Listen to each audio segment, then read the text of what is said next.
नमस्ते दोस्तों, Sunita Indian reaction में आपका स्वागत है। राधे राधे, राम राम जी। कैसे हैं आप सब? मैं अच्छी हूँ, आशा करती हूँ आप सब भी अच्छे होंगे। आज की मेरी वीडियो बहुत धमाकेदार है, बहुत बड़ी आप लोगों के लिए मैं खबर लेके आई हूँ सीमा हैदर की तरफ से। जो उसका भाई है सीमा हैदर का, क्या कोई भाई बहन अपनी बहन की दुश्मन हो सकता है?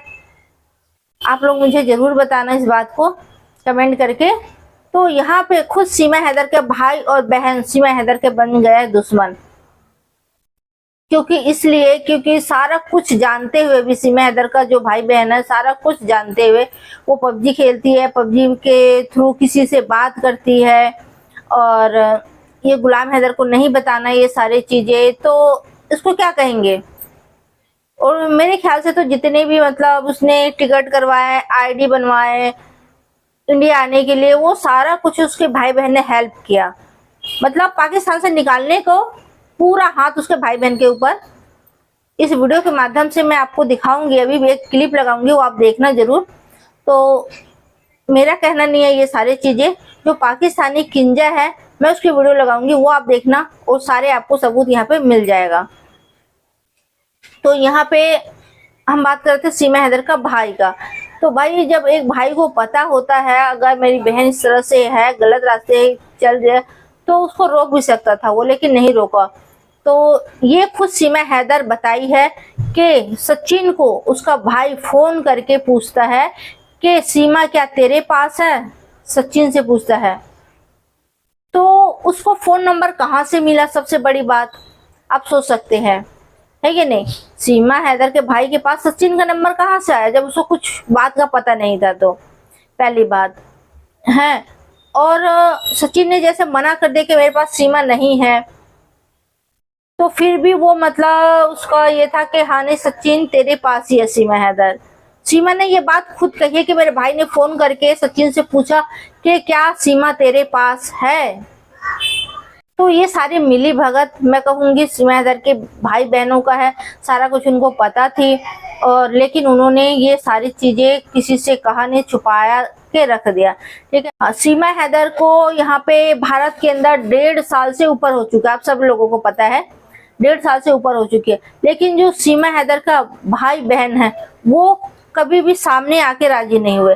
और मतलब वो लोग बोलते हैं कि हम मतलब गुलाम हैदर के साथ में, तो कैसे साथ में हो भाई आप जो सामने नहीं आ सकते हैं? उसकी बहन 1-2 बार आई भी है सामने, तो लेकिन वो पूरे बुरखे में आई है। तो सीमा हैदर ने सीधा मना कर दिया कि ये मेरी बहन नहीं है, किसी को भी ये मीडिया वाले और यूट्यूबर वाले अपने साथ में बिठा लिए हैं मेरी बहन बना के, मेरी बहन नहीं है। ठीक है, तो उसकी बहन को अपने बच्चों के लिए, अपने परिवार के लिए क्या वो अपने बुरखा नहीं उतार सकती है? मैं ये नहीं कहती बुरखा आप पूरा उतारो, पूरा बॉडी से नहीं, आप सिर्फ फेस दिखाओ, तो ये चीज आप कर सकते हो अपने घर के भलाई के लिए। और उसका भाई वो कौन सा बुरखा पहनता है? जेंट्स लोग तो बुरखा नहीं पहनते। आज तक उसका भाई सामने नहीं आया। क्यों नहीं आया भाई? आवाज उठा रहे हो तो सामने आओ, आवाज उठाओ। तो चलिए पहले ये क्लिप देख लेते हैं, फिर आप लोगों का राय क्या है मुझे कमेंट करके बताना। अगर चैनल में नए हैं तो चैनल को सब्सक्राइब, वीडियो को लाइक जरूर करें। ये समझ नहीं आता क्या कोई अपनी फैमिली अपनी बहन बेटी को भगाने में मुलविस हो सकती है? समझ से बाहर है। जब मैंने ये सब कुछ देखा तो मैं हैरान रह गई कि अच्छा इसका भाई, इसकी बहन, ये सारे मिले हुए हैं। इसके भाई के पास नंबर कहाँ से आए? उसने कैसे चूहे को फ़ोन किया और अपनी बहन के बारे में पूछा? तो मैं कंफ्यूज थी जब से मैंने वो वीडियोस देखी। तो मैंने कहा इस बात को क्लियर तो करना चाहिए, इनके साथ रब्ता करके इनसे पूछा जाए कि आप लोगों को पता था, आप लोग मुलविस थे मकान बेचने में, इसके डॉक्यूमेंट्स बनवाने में, इसको इंडिया भेजने में, क्या आप लोगों का हाथ है? अगर हाथ नहीं है तो आप लोगों को कैसे पता चला कि ये उस चूहे के पास गई होगी, या उस चूहे का नंबर आप सबके पास कहाँ से आया कि आप लोगों ने चेक किया और चूहे से पूछा कि बांदरी इधर है आपके पास या नहीं? तो दोस्तों मैं बड़ी कंफ्यूज थी। एक बार मेरे भैया ने कॉल करी थी इनको कि सीमा का पता है, इन्होंने मुझे पता नहीं है, बस इतनी बात हुई थी। आप चाहती हैं कि पाकिस्तान एक दफ़ा जाकर दोबारा देखें या आपको जाने का मौका मिले? मैं नहीं जाना चाहती क्योंकि मुझे बहुत खतरा होगा वहाँ। आपका वतन है, भूल पाएंगे? प्यार तो है पर इसका ये मतलब नहीं कि मैं वापस जाऊँगी, वापस कभी नहीं जाऊँगी। ज़ाहिर पहली मोहब्बत देश से देश होता है ना, उससे मोहब्बत है, इससे मैं नहीं कि इससे प्यार है, इससे बहुत प्यार है। पर पाकिस्तान ही पाकिस्तान है, पर इसका ये मतलब नहीं कि मैं वहाँ जाना चाहूँगी, नहीं जाना चाहूँगी। वहाँ यादें हैं, मेरे बचपन है मेरा, मेरे पापा मम्मी की यादें हैं, तो वो तो आएंगी याद। जब मैंने उनके घर वालों के साथ, इसकी फैमिली के साथ जब मैंने रब्ता किया तो मुझे वहाँ से मालूम हुआ कि जो चीज़ें ये यहाँ पे रख के गई थी रेंट वाले घर में, मोबाइल का डिब्बा था और उसमें कुछ और भी पेपर वगैरह थे, और उनमें से ये नंबर हमें मिला। तो हमने गुलाम अहमद सर को नंबर दिया। जब उसने सऊदीया से इस नंबर पे कॉलें की तो किसी ने नहीं उठाई, क्योंकि बांद्री को पता चल चुका था ये मेरे बच्चों का बाप फ़ोन कर रहा है। उसने कॉलें नहीं उठाई। फिर जी पाकिस्तान से इसके भाई आसिफ ने कॉल करके पूछा चूहे से कि मेरी बहन तुम्हारे पास है। तो वहीं बांद्री जिक्र कर रही है वीडियोज़ में कि मेरे भाई ने सचिन को फ़ोन करके पूछा था कि मेरी बहन आपके पास है। मैं भी यही चाहती हूँ कि उसके भाई को सामने आना चाहिए। ठीक है, बहन पर्दे में है, उसका दिल नहीं करता नकाब उतारने को, उसका दिल नहीं करता नकाब उतार के दुनिया के सामने बैठ के बात करने को, लेकिन भाई तो पर्दे में नहीं रहता ना। भाई तो कोई नकाब करके नहीं आएगा, उसके भाई को तो आना चाहिए। यहाँ पे कोई इंडिया पाकिस्तान के नारे नहीं लगवाने, कोई उससे मुल्कों के बारे में कुछ नहीं पूछेगा, सिर्फ उसकी बहन के बारे में बात की जाएगी, उसकी बहन के बारे में पूछा जाएगा और कुछ नहीं। क्या तेरी बहनें नहीं आ सकती, उनको प्रॉब्लम है, शादीशुदा हो चुकी हैं। और ये झूठ बोलती है कि वहाँ पे पसंद की शादी नहीं की जाती। खुद इसने भाग के पसंद की शादी की थी, जैसा कि आप सब लोगों के सामने। इसकी बहन ने सगे मामू के बेटे के साथ, कज़न के साथ शादी की है, उसकी भी पसंद की शादी है। और देखें ये कितना झूठ बोलती है, कितनी बुराइयां करती है बलोचों की, गांव के लोगों की, कि वहाँ पे पसंद की शादी नहीं होने देते। हाँ, अगले ज़माने में जुल्म होता था, लेकिन अभी जदीद दौर है, अभी ऐसा कुछ भी नहीं है जिस तरह से ये बकवास करती है। ठीक है, जैसे जैसे ज़माना आगे बढ़ रहा है, जैसे जैसे दुनिया चेंज हो रही है, इस तरह से हर इंसान चेंज हो रहा है।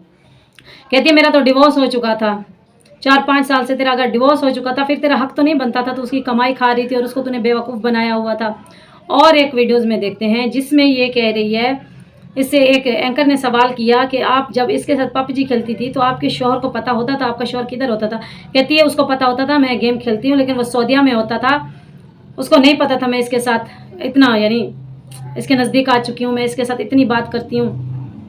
तो उसको ये बता रही कि वो सऊदीया में होता था, हम लोग बात करते थे, उसको पता था मैं गेम खेलती हूँ, लेकिन उसको ये नहीं पता था मैं इतनी उसके नज़दीक आ चुकी हूँ, हम लोग इतनी देर तक बातें करते, क्योंकि वो तो एतबार करता था। उसको क्या पता था कि ये मेरे 4 बच्चों को लेके मेरा मकान बेच के भाग जाएगी, जो कि आज तक हम लोगों ने नहीं सुना। इसने वो करके दिखाया कि हाँ, अगर औरत पागल हो जाती है, सैको हो जाती है, तो वो हर हद पार कर सकती है, हर हद तक गिर सकती है, जैसे ये बांदरी गिर चुकी है। हर हदें इसने पार की हैं, हर हद तक ये बांदरी गिर चुकी है। अभी ये इसकी वीडियोस देखिए और फैसला आप खुद कीजिए। इसने खुद अपने शौहर को बेवकूफ़ बनाया, उसकी क्या कहते हैं, उसके एतबार का इसने फ़ायदा उठाया, उसको इसने धोखा दिया, बेशरम औरत ने। आप खुद ये वीडियो मुलाहिजा कीजिए, फैसला आप खुद कीजिए। इनकी इश्क में इतनी खोई थी कि मुझे अपने बच्चों का भी ध्यान नहीं होता था। ये मोबाइल से सबको मैंने मोबाइल दिला दिए, ये लोग मोबाइल में कार्टून टीवी देखा करते, स्कूल से मतलब ट्यूशन जाते थे वहाँ पे। इतनी रिस्पॉन्सिबिलिटी थी, आपके घर में 4 बच्चे हैं आपके, फिर भी आपको टाइम कैसे मिलता था पबजी खेलने का? बताया तो सही, मेरे बच्चों के पास फ़ोन होते थे और हम आमतौर रात को 8 बजे के बाद 12 बजे तक या 2 बजे तक खेलते थे, दिन में कहीं कम खेलते थे। तो आपके पति ने कभी आपसे पूछा नहीं कि आप इतना टाइम पबजी में खेल रही हो? कभी उन्होंने ध्यान नहीं दिया? पता था मैं पबजी खेलती हूँ। आप देख रहे हो इसको इस वीडियोस में, इसने कैसा ग्रीन कलर का खूबसूरत सा सूट पहना हुआ है, जो कि पाकिस्तान के 8 से 10 हज़ार का है इस टाइम। चलें ठीक है, 3-4 साल अगर हम लोग पीछे भी चले जाएं तो ये 5 से 6 हज़ार से कम नहीं है ये सूट।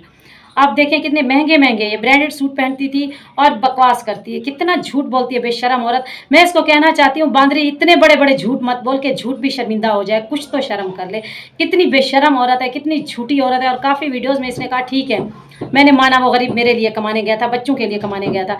अगर तूने माना बेशरम औरत, पूरी बात बता, किस तरह से उस गरीब को धोखा दे के आई है, किस तरह से तूने उसका मकान बेचा, किस तरह से तूने उसके बच्चे उससे दूर किए। मुँह काले तो तू करती थी छुप छुप के। और कैसे तेरे यार हैं जो आज कैमरे के आगे बैठ के तेरी सारी सच्चाई दुनिया को दिखा रहे हैं, और वो खुद भी उसमें मुलविस थे और कहते हैं कि जी अभी ये गलत है, इसको वापस आना चाहिए। मैं उनको कहना चाहती हूँ तुम लोगों को शर्म नहीं है? जब तुम लोगों ने उसका साथ दिया, उसके डॉक्यूमेंट्स बनवाए, वो तुम्हारे पास आके रहती थी और तुम लोगों ने खुद उसको एयरपोर्ट पे जाके छोड़ा होगा, तब तुम लोगों को शर्म नहीं आई? तुम भी तो इस काम में मुलविस हो, तुम लोग भी तो बराबर के गुनाहगार हो। जैसे वो गुनाहगार है, यहाँ से निकल गई, तुम भी तो इस तरह के गुनाहगार हो ना, उसका साथ दिया तुम लोगों ने। तुम लोगों में और उसमें क्या फर्क है? और ये बांदरी कहती है कि मेरा जो दिल करता है वो मैं कर लेती हूँ, बचपन से मैं ऐसी हूँ। अरे तू चोर है, तू बेशरम है, तू नीच औरत है, तू छुप छुप के काम करती है, जैसे कोई नागिन छुप छुप के काम करती है, जैसे कोई क्या कहते हैं, एक क्रिमिनल, एक धोखेबाज, जैसे कोई चूहे छुप छुप के काम करते हैं ना, तू इस तरह के काम करती है, छुप छुप के तू काम करती है। जब तेरा काम हो जाता है उसके बाद तू कहती है कि जी मैंने इतना बड़ा काम कर दिया, जो कि तुझे नहीं करना चाहिए था। एक औरत को ये सारी चीज़ें नहीं जचती जो तुझने की हैं। दुनिया में कोई ऐसी औरत नहीं है जो इस तरह के कांड करके फिर हंसती रहती हो। बेशरम तो है, तो पूरी दुनिया को पता है। अगर तू इतनी अच्छी थी, दिलेर थी, सच्ची थी, तो जो काम करती थी किसी से डरती नहीं थी, तो तू अपने ही मुल्क में बैठ के तू अपने मसले हैंडल करती, अपने ही मुल्क में बैठ के अपने सबके साथ मुकाबले करती जिन्होंने तेरे साथ किया है। ठीक है, ये बातें तुझे नहीं जचती जो तू आज सरहद पार होके बकवासें करती है अपने मुल्क के ऊपर, अपनी फैमिली के ऊपर। और जो कोई भी तेरे बच्चों के ऊपर आवाज़ उठाते हैं, गुलाम अहमद अफजल का साथ देते हैं, तो तू उधर कुत्ती भौंकना शुरू हो जाती कि मैं इनको गंदा करूंगी, बदनाम करूंगी, जलील करूंगी। तो ये खुद ब खुद पतली गली पकड़ जाएंगे। हम पतली गली नहीं पकड़ेंगे, हम तुझे कैफे किरदार तक पहुँचाएंगे। तू जब अपने कैफे किरदार तक जाएगी जेल में, तब हम तेरा नाम लेना बंद हो जाएंगे, सुकून और चैन आ जाएगा हर तरफ से। तो प्यारे व्यूअर्स, आज की वीडियो में इतना ही। इंशाल्लाह मिलेंगे कल एक और नेक्स्ट वीडियो में। तब तक के लिए अपना ख्याल रखिए, अपनी राय कमेंट में ज़रूर दीजिए। अल्लाह हाफिज़।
तो दोस्तों, देखा आपने ये क्लिप, और आप लोग मुझे कमेंट करके जरूर बताना कि आपका कितना समझ आया और क्या क्या समझ आया।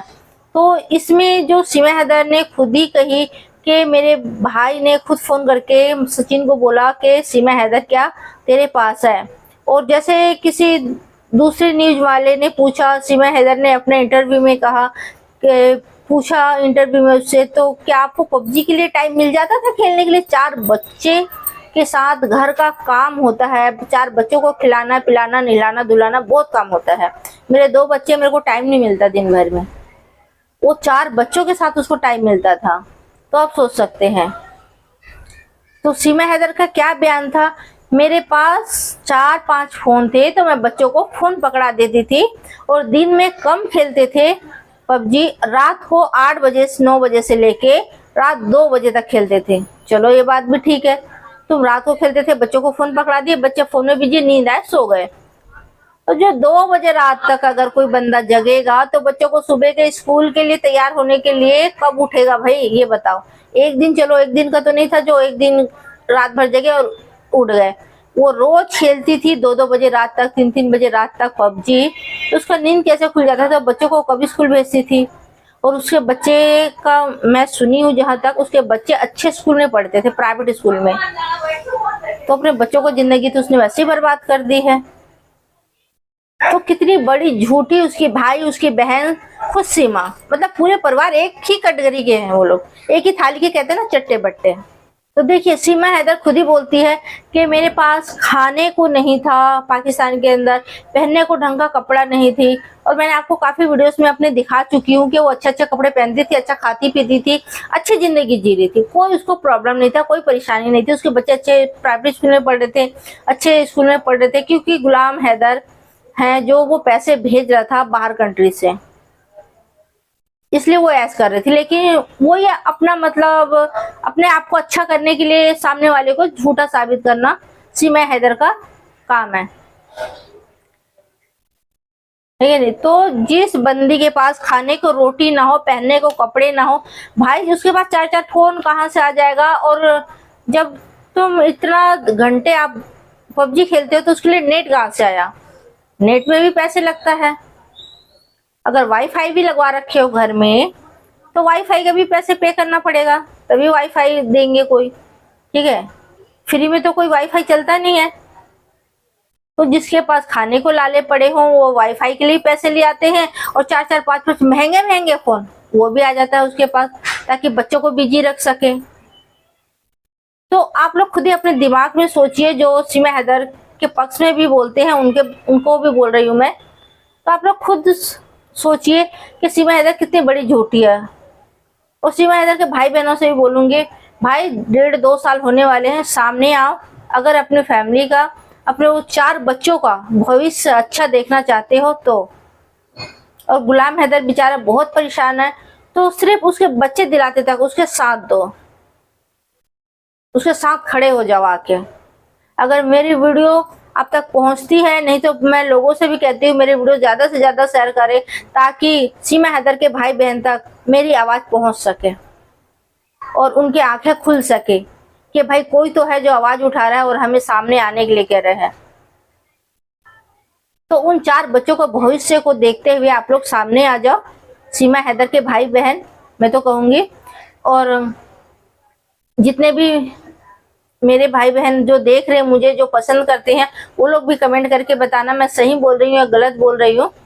और अपना राय जरूर रखना इस वीडियोस में कि आप लोगों का क्या समझ आया, कितना समझ आया और कितना सही है सीमा हैदर। और उसके जो भाई बहन बताइए उसके उनके बारे में बताइए, और आपने क्लिप भी देखी कि किंजा का क्या कहना है यहाँ पे। तो इसी तरह से रिएक्शन वीडियो देखने के लिए मेरे चैनल को सब्सक्राइब करें, वीडियो को लाइक करें, बेल आइकन को दबाएं ताकि आने वाली वीडियो आपको सबसे पहले मिले। और वीडियो अच्छी लगती है तो दोस्तों में भी शेयर करें। तो आज के लिए इतने दोस्तों, फिर मिलते हैं नेक्स्ट वीडियो में, तब तक के लिए जय हिंद, जय भारत।